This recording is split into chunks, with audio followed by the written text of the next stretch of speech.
Hello, everybody, and welcome to another edition of the Best of Pedalshift.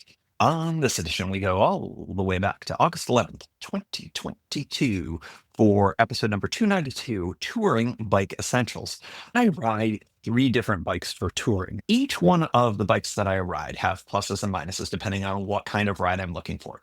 But if you are new to bike touring or looking for another bike, these are the types of things that you should be thinking about that are on this episode. So, what are the things that you should be looking for if you are getting into bicycle touring or some other type of bicycle adventuring? It's on this episode. Hope you enjoy. On this edition of the show, finally, I talk about bikes. 292 editions of the show in. I'm finally going to talk about the right bike for you, maybe. Touring bike essentials, what I look for in a touring bike. Because as you all know, I ride three different bikes for touring, and each one has its pluses and minuses depending on what kind of ride I'm doing, where I'm going, how I'm traveling, things like that. But if you are new to bike touring or you're looking for your N+1, your next bike, what should you be thinking about? On this episode, we're going to talk about the things that I look for in a touring bike. But first, we've got some housekeeping here as we wind down the summer.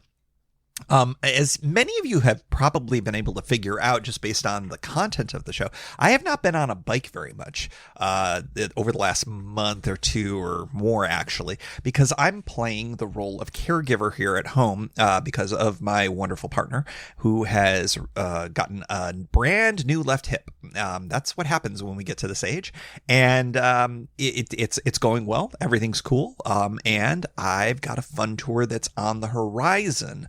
If not immediately now. Now, I am planning on announcing said tour on the very next Pedalshift Live, which is going to be coming, write this one down, on Sunday, September 11th at 8 p.m. Eastern Time. And I'm going to, before I continue, yes, September 11th. I, for many years, like many folks, have eschewed doing things on September 11th. And I think in the last couple of years, I think I have decided, as somebody who was in DC during the attacks, that it's not time to move on, but it's time to move forward. And so I am now going to do things on September 11th and never forget, of course, but just in case anybody thought that it was odd that I was doing something on September 11th. That is my mindset. Sunday, September 11th at 8 p.m. Eastern Time. So I believe that ends up catching most of the listeners all around the world. I hope you are able to join. Of course, as always, this will be recorded. It will be that next Thursday's podcast. We're going to be doing a few things in addition to mentioning the summer to fall tour preview. That is the quasi unofficial title to it. We're going to be doing something kind of special, and that is around then, I think, as I mentioned on Twitter the other day, we should be clocking in at about 1 million downloads for this little program here. And that's kind of fun and interesting, and I think landmarky enough to actually acknowledge. So what I would love from all of you who are listening, if you would so choose, give a holler. Send an email to pedalshift@pedalshift.net or text 202-930-1109 and let me know, what has the show meant to you over the course of the last 1 million of you downloading the program. I'm still sort of awed by all of this, but it is, numbers don't lie, man. And so for the next couple of weeks in between now and then, I will occasionally throw up the countdown on Twitter so that everybody can see. Will we be at 1 million on September 11th at 8 p.m. Eastern Time? I have no idea. Will we have passed it? No idea. But I think that it's around then-ish that we should be right around the corner or past the corner for 1 million downloads. And I can't thank you all enough for listening to this crazy program for all these years. And I still pronounce program in this context because reasons, I guess. The other thing, of course, we're going to do is the patented Ask Me Anything. So in addition to sending what you what the show has meant to you, throw in your bicycle touring questions, or as I have gotten from time to time, your life questions that are funny for me to answer. Like I think 2 or 3 years ago, folks asked me Marvel or DC, Star Trek or Star Wars, and of course I answered all of that. So yeah, so live show September 11th, 8 p.m. Eastern Time. You can get all the details, and you can check it out on the Pedalshift YouTube channel, which if you're subscribed and you've got the notification thing going, it will let you know when I'm going live. Or you can just go over to pedalshift.net/live, and it will be embedded there for you to watch. Once again, September 11th, Sunday, 8 p.m. Eastern Time. I hope to see you all there. So on this edition, we are going to be talking about touring bike essentials.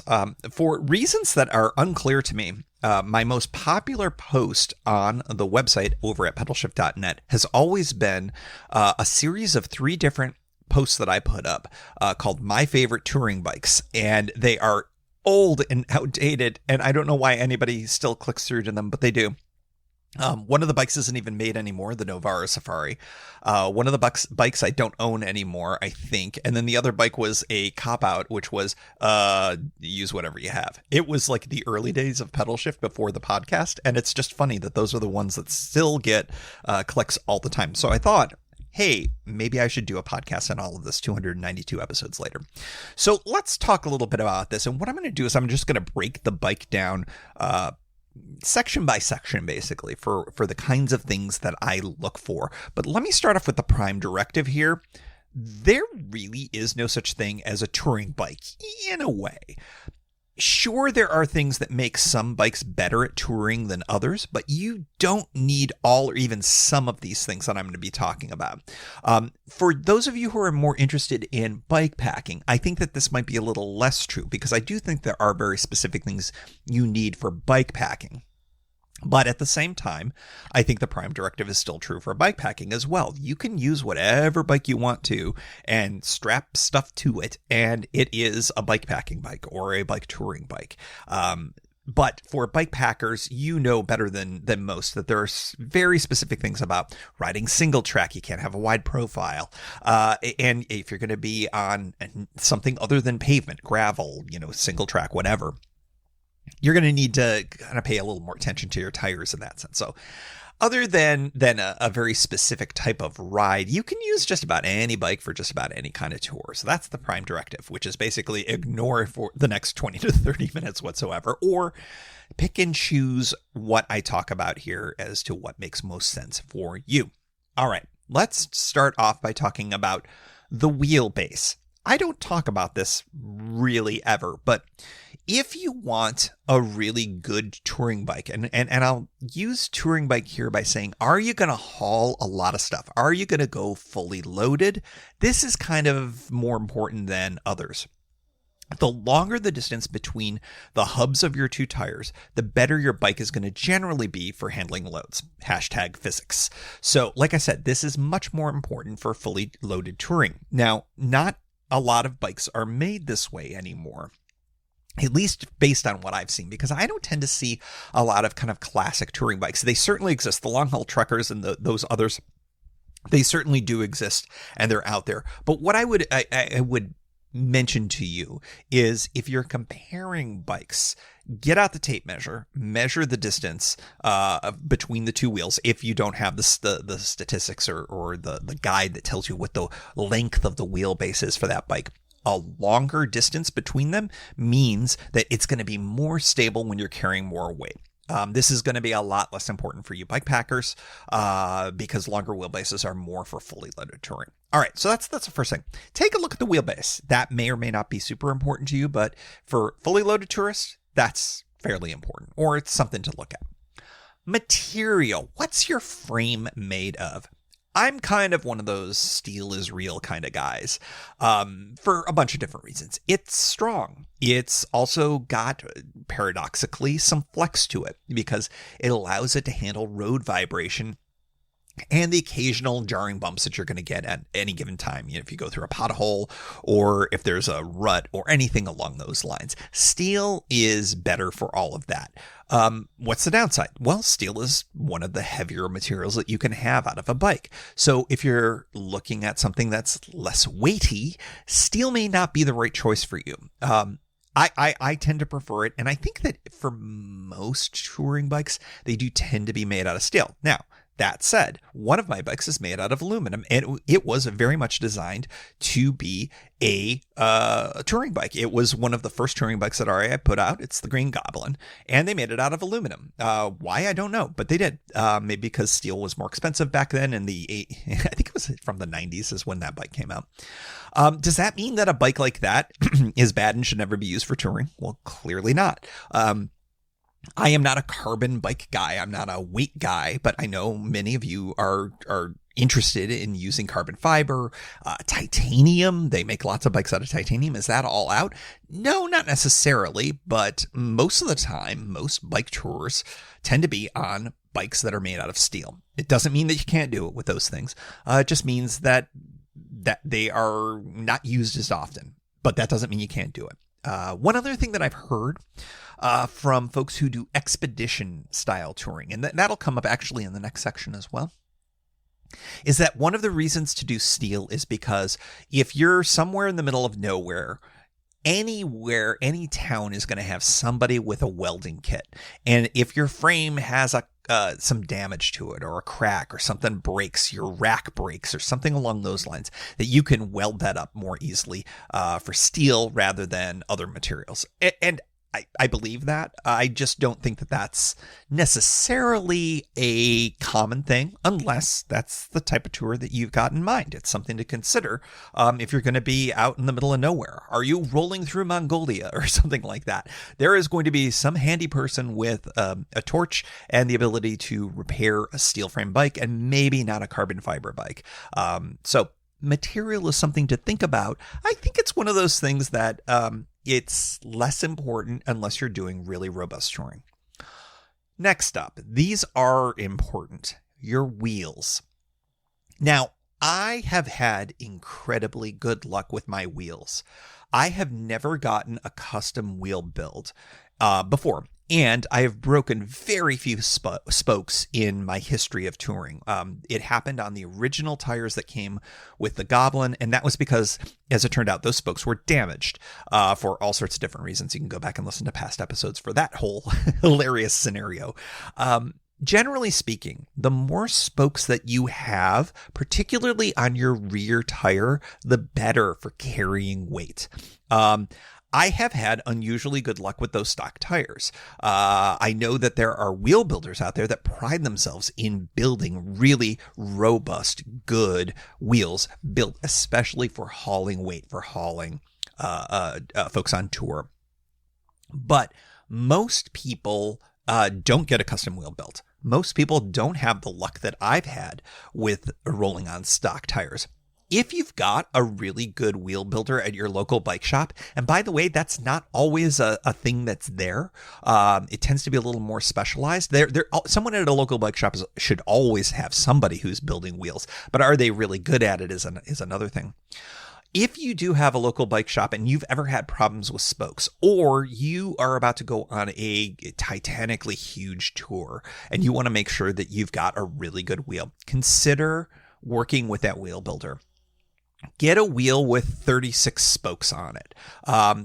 32 spokes is often enough, but 36 is super robust if you're going to be riding real heavy. So I guess I'm speaking again, as I mentioned before, to your expedition tour types out there. Those are going to be situations where you're going to be hauling a lot. You're going to be in adverse conditions a lot. And if you're going to be hauling a lot of weight with you, go with that. Spend the money on the 36 spoke wheel set. It will really pay dividends off to you. Have I ever done it? No. But I don't do expedition touring, or at least not yet. I think if I ever were to do something like that, I would definitely consider doing that. Getting a more professional wheel set done for any bike that I would use on such a thing. So corollary to wheels, what about the wheel size? Well, here we go. There are a lot of different wheel sizes out there. When I first got into touring, there were basically, based on my research back then, roughly two different types. There were 700Cs, and then there were 26 inchers. And 26 inchers tended to come on mountain bikes and things along those lines. Nowadays, we have so many different sizes. And if you want more info on the more exotic sizes, especially for gravel bikes, our friends over at Pathless Pedaled have so much info on all of that. I frankly am a bit agnostic on all of this. I have 3 bikes. They all 3 have different tire sizes. I have my main touring bike's got a 700C. My the Green Goblin, the secondary touring bike's got 26-inch tires, and the Brompton has those little clown bike-sized tires, the size of which I do not recall at the moment. Is it 12 inches? I can't remember, but they're really small, maybe 9. So the idea here is that it doesn't matter from a touring perspective which one you take unless it matters. So let's go back to you global expedition touring types. I have read and I believe that in other countries outside of the United States, that 26-inch tires are much more ubiquitous. I assume that they are not called 26-inch tires in metric countries, but the point is that that size is much more standard around the world. And so if you go out on a big global expedition tour with those exotic gravel bikes that have, what are they, like 690s or 650s or something like that. I think there's 650 or there's a 650. You may have a very hard time sourcing a replacement tire, or worse, a replacement wheel if the wheel goes, but certainly would have problems with your tires. We'll get more to tires in a moment, but of course your wheel size is going to dictate the size of your tires. So I would say, again, do the research on this, see what makes sense for you. I don't think that there is a substantial difference between a 700C, say, and a 26-inch. It may impact how the geometry of the frameworks and all of that other kind of stuff that honestly I can't be bothered with. I hop on a bike and does it feel good? Does it ride well? That's usually how I go with. But I will say, when you make choices on wheel size, it dictates your tire size as well. And sometimes it's easier to get tires of a certain size in different places. So just be mindful of all that. And like I said, another shout out, go check out Pathless Pedal for much more on wheel size. Tires. So of course your tire size is going to be dictated by your wheel size. That we're going to set aside. As you all probably know, if you've listened to the show for any period of time, I'm all in on Schwalbe Marathon Pluses, largely for their puncture resistance. They are great. They are a little on the heavier side, but honestly, I don't care about that. The marginal difference in weight between a Schwalbe Marathon Plus and anything else is just not outweighed at all by the fact that they are, when they're in good shape, puncture resistant, pretty puncture resistant.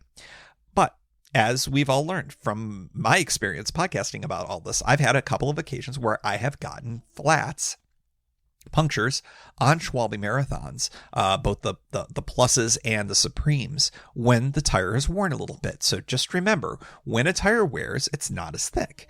And when it's not as thick, that means a thorn can get through, or whatever can get through, a radial tire wire, which I've definitely had before on other tires as well. They're just not as bulletproof. So inspect them. Make sure that you are aware of what condition your tire is in, because they are consumables, just like your brake pads and anything else that you may have that wears down over time. Make sure that you're looking at them. The other element around tires is whether you're tubed or tubeless. And I have historically been all tubes all the time. But I'm not opposed to tubeless. Sure, I make fun of you all. I don't make fun of you. I poke a little fun at you for being a part of a cult, but I too am a member of a cult. I own a Brompton. You know, there's nothing more culty than being a Brompton owner.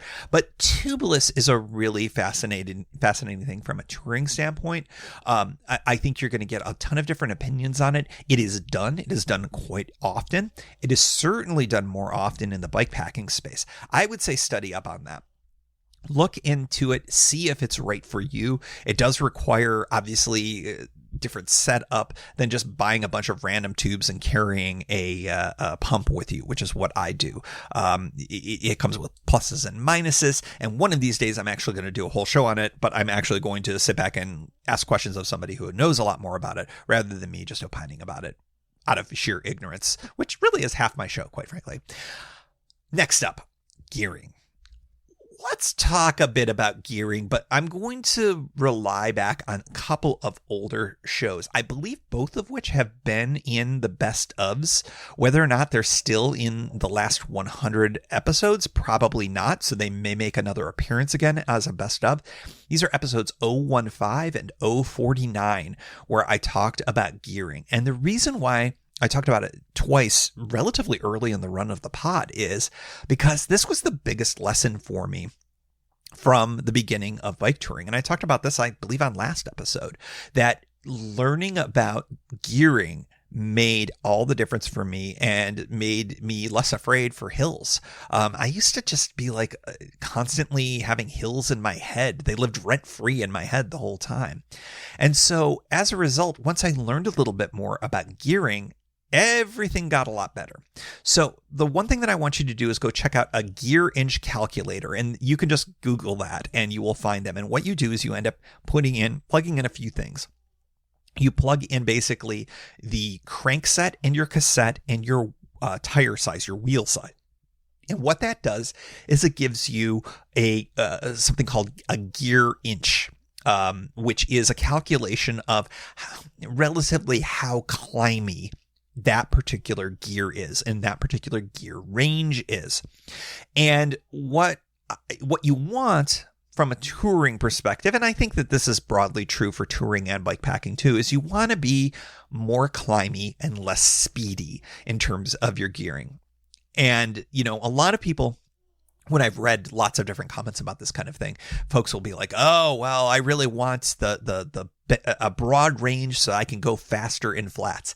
I'll tell you what, I so rarely end up going into my third chain ring to go as fast as I can on my more robust touring bike. I do it more frequently on the Green Goblin just because I have a shorter range of gearing on that. But I do from time to time go into the most speedy, highest gear possible on that bike. I almost never do it on the Safari, the newer Safari. Here's what I've got on that one. I've got a 44, 32, 22 crankset. So it's a triple.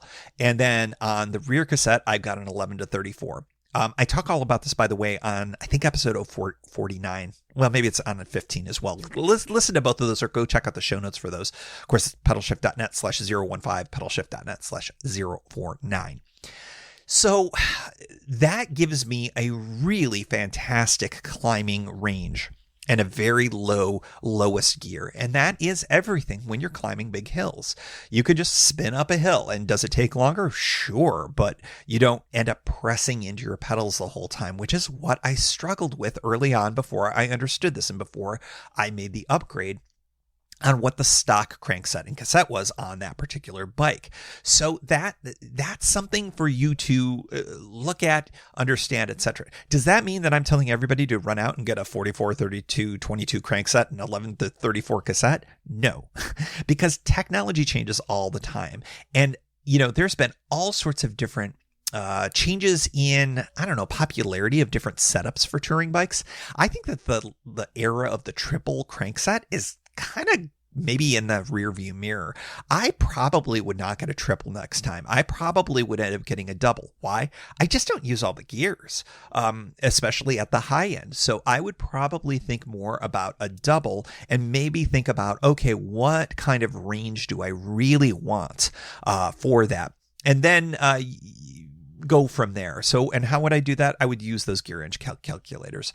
So go check that all out. Much more information on those earlier episodes of the pod, but spend time on this. It's important. And what you may find is that the bike that you buy is not ready for prime time, or it's something where you're like, okay, I'll ride this for a season, but you know what? I have swapping out the crankset or the cassette as the first thing that I'm going to throw money at when I can. But does that mean you can't ride on any given bike? Of course not. You can ride on a fixed gear. You can ride on a single speed. You can do it. It's just a question of what do you want for touring.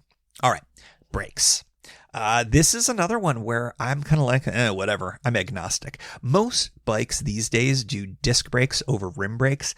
I frankly have never had any issue with rim brakes, just because that's all I've had. All three of my bikes have rim brakes. I replaced those brake pads really easily. I remember back when I was a kid, I struggled with how to adjust all of that. Now I can do it on the fly. I'm pretty good at it now because I've done it so much.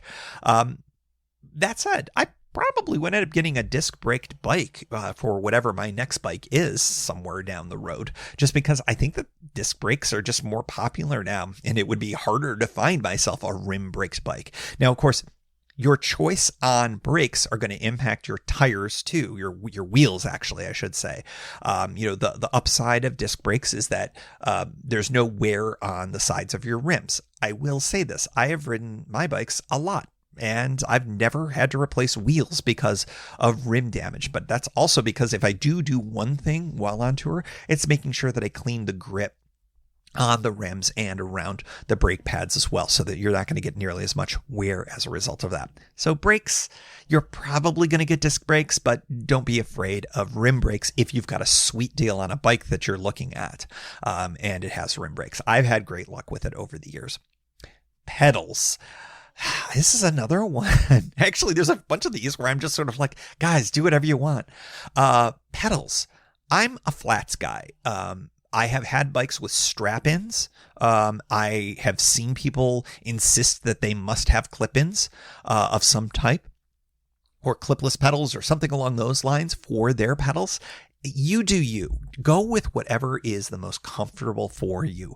I have read all sorts of different people say, oh, but if you strap in or if you clip in, you get more mechanical advantage. Apparently that's bunk. If you read some studies on it, the upstroke actually doesn't give you a measurable amount of extra performance, which surprises me, quite frankly. But I found I injured my Achilles tendon on a big ride that I did, the climate ride, which I mentioned frequently enough.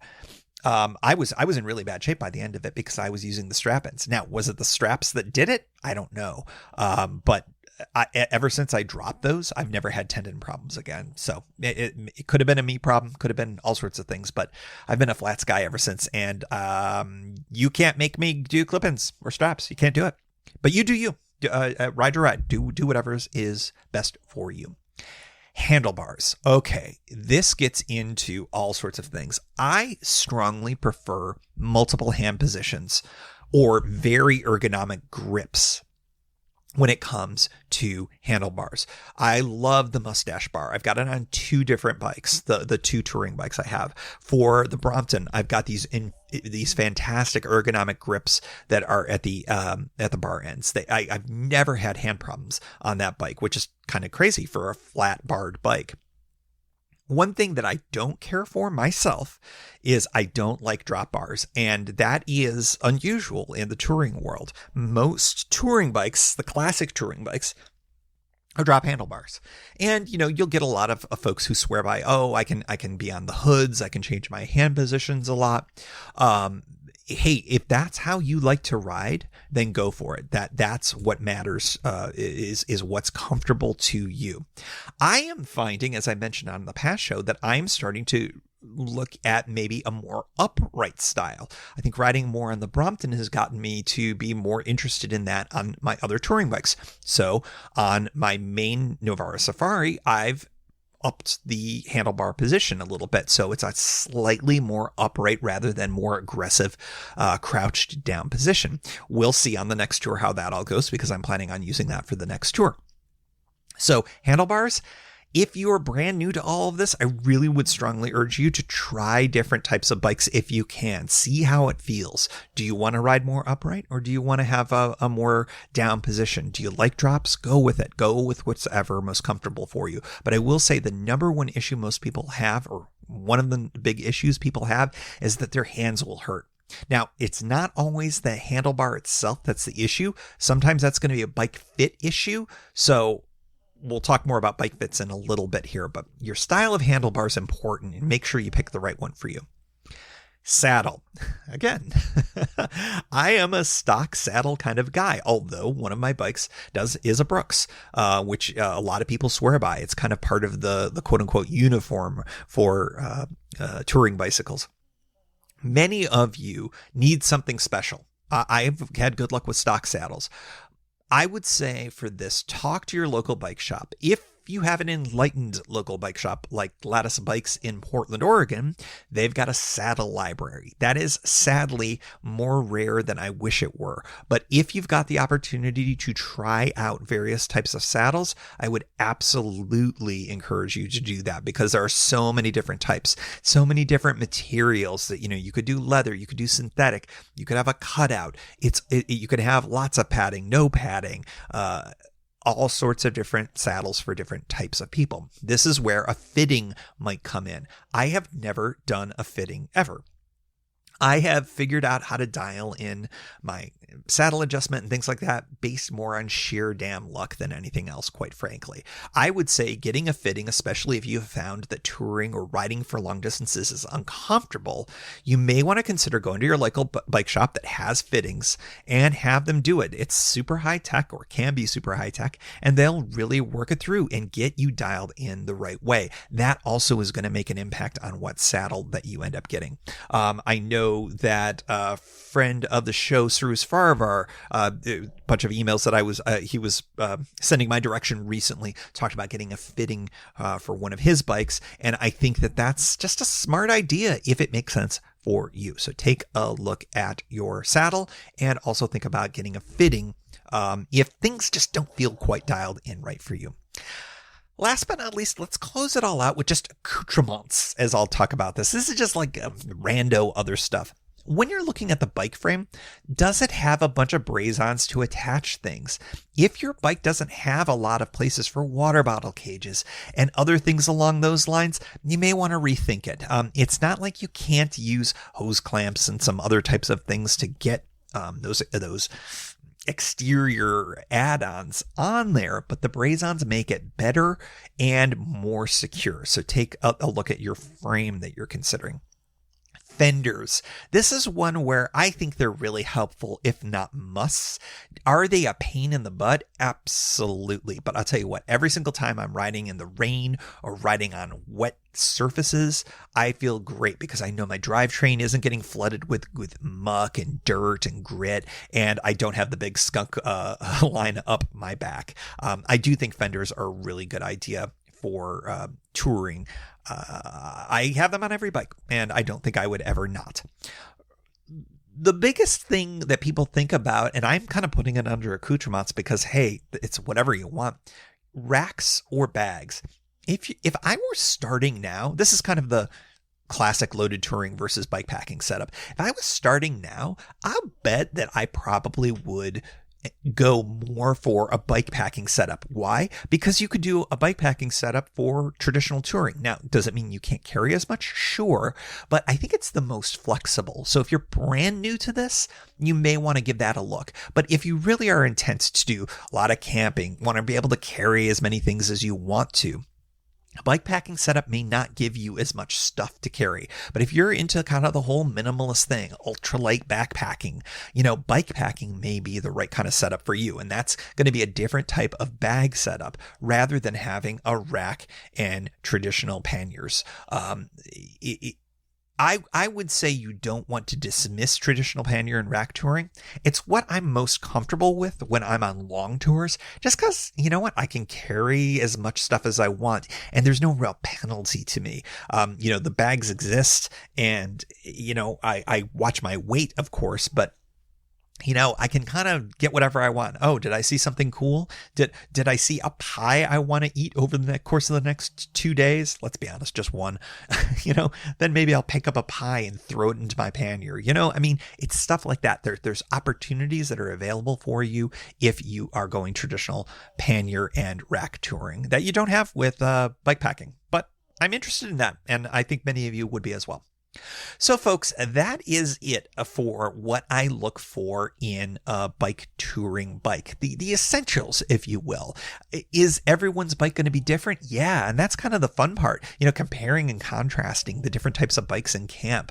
I think that's one of the most fun things about it. Everybody's got different preferences and different needs that align with all of this. So your bike, your most essential needs in your touring bike are almost assuredly going to be different than mine and then the next person person over in camp. So make sure that you take all of this with a bit of a grain of salt and go with choices that meet your needs the most. Thank you for joining. You can find Pedalshift at pedalshift.net for more great bicycle touring content. You can hear the Pedalshift project through Apple Podcasts or your favorite podcast app. Opening music courtesy of Jason Kent off his self-titled album. The track is called America. Check out his band Sunfield's latest release, Mono Mono, wherever cool music is available.